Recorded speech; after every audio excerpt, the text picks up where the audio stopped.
सुभाषपा प्रमुख ओपी राजभर इन दिनों अपने संगठन को मजबूत करने में लगे हैं ताकि 2024 के लोकसभा चुनावों में ज्यादा से ज्यादा लोगों का समर्थन मिल सके। इस दौरान राजभर अपनी पार्टी की विचारधारा को भी जनता के बीच पहुंचा रहे हैं। ऐसे में ओपी राजभर से R9 न्यूज के संवाददाता अमितेश श्रीवास्तव ने खास बातचीत की। क्या कुछ उन्होंने कहा, आइए आपको सुनवाते हैं। ओम प्रकाश जी, आज आपकी पार्टी का प्रशिक्षण शिविर था 2 दिवसीय। किस तरह का टिप्स दे रहे हैं, क्योंकि 22 में आप शिकस्त खाए, 24 की तैयारी में जुट गए? देखिए, 2022 में हम लोगों का गठबंधन 165 सीटों पर 5000 से कम वोट से हारे हैं। 87 सीटें हैं जो हम 1000 से कम वोट से हारे हैं। तो हम लोग समीक्षा करके अब हम लोग अपने पार्टी के संगठन को सभी गठबंधन के साथी धरातल पे जा कर के हम लोग अपनी अपनी पार्टी के अपने अपने विचार को समझा करके, जैसे हम अपनी पार्टी का कि भाई हम जातिवार जनगणना जब तक आपकी नहीं होगी तब तक हिस्सेदारी नहीं मिलेगी, एक समान अनिवार्य फ्री शिक्षा जब तक नहीं होगी तब तक सबको शिक्षा नहीं मिल सकती है, जब तक हम सरकार में नहीं जाएंगे तब तक हमारी सोच है कि गरीबों को इलाज फ्री में दें, हमारी सोच है कि नौजवानों को रोजगार मिले, नौकरी मिले, किसानों को खाद बीज पानी मिले। तो हम अपने मुद्दों को लेकर के जनता के बीच में इनको चौपाल लगाने के लिए हमने आज तैयार किया है।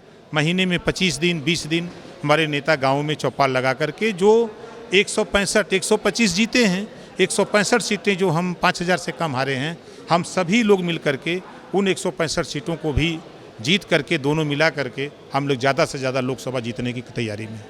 ओम प्रकाश जी, आपके गठबंधन में अंतर कला ज़्यादा देखने को मिलता है। शिवपाल जी की बात करें, आजम खान साहब की बात करें, या फिर पल्लवी पटेल के पति भी पार्टी छोड़ चुके हैं। अंतर कला से आपको लगता है कि ये आने वाले 24 के लिए मुश्किल लग रहा है आपको? नहीं, कोई मुश्किल नहीं है। देखिए, ये समाजवादी पार्टी परिवार है ना। अब जैसे राजधानी एक्सप्रेस कलकत्ता से चली, मुगलसराय खड़ी हुई तो 2 ठे नेता उतर गए, 3 ठे चढ़ गए, फिर वहाँ से खुली कानपुर आके खड़ी हो गई, 5 ठे नेता चढ़ गए, 3 ठे उतर गए, फिर वहाँ से खुली दिल्ली पहुँच गई। तो ये तो आना जाना क्रम है, उससे कोई परेशानी, गठबंधन के साथ ही सब एक है। आने वाले 24 के चुनाव में कौन चढ़ने वाला है, कौन उतरने वाला है?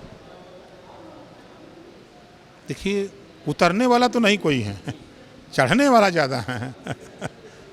अब उसका बताएंगे, आपको थोड़ा और निगरानी दीजिए।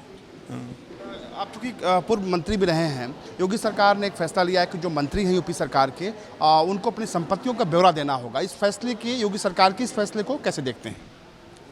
मैं भी योगी सरकार में मिनिस्टर था, पहली सरकार में।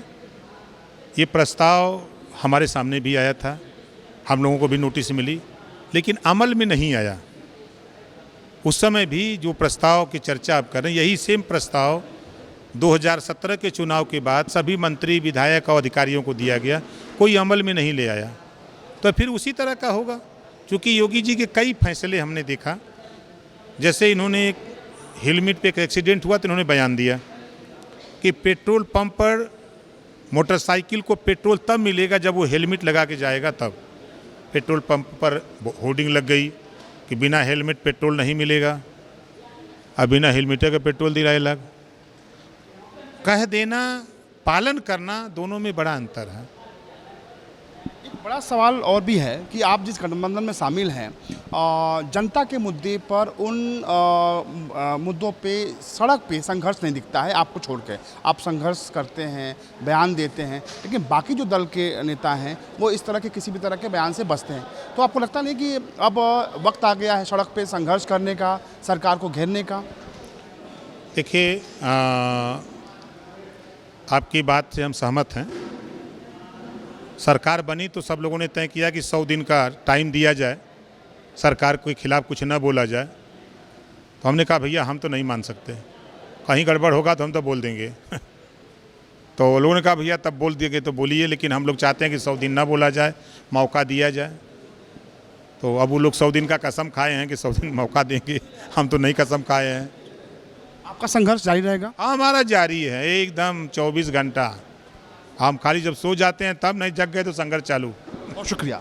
ओम प्रकाश राजभर हैं, साफ तौर पे कह रहे हैं सरकार के खिलाफ, गलत नीतियों के खिलाफ उनका संघर्ष लगातार जारी है और आगे भी जारी रहेगा।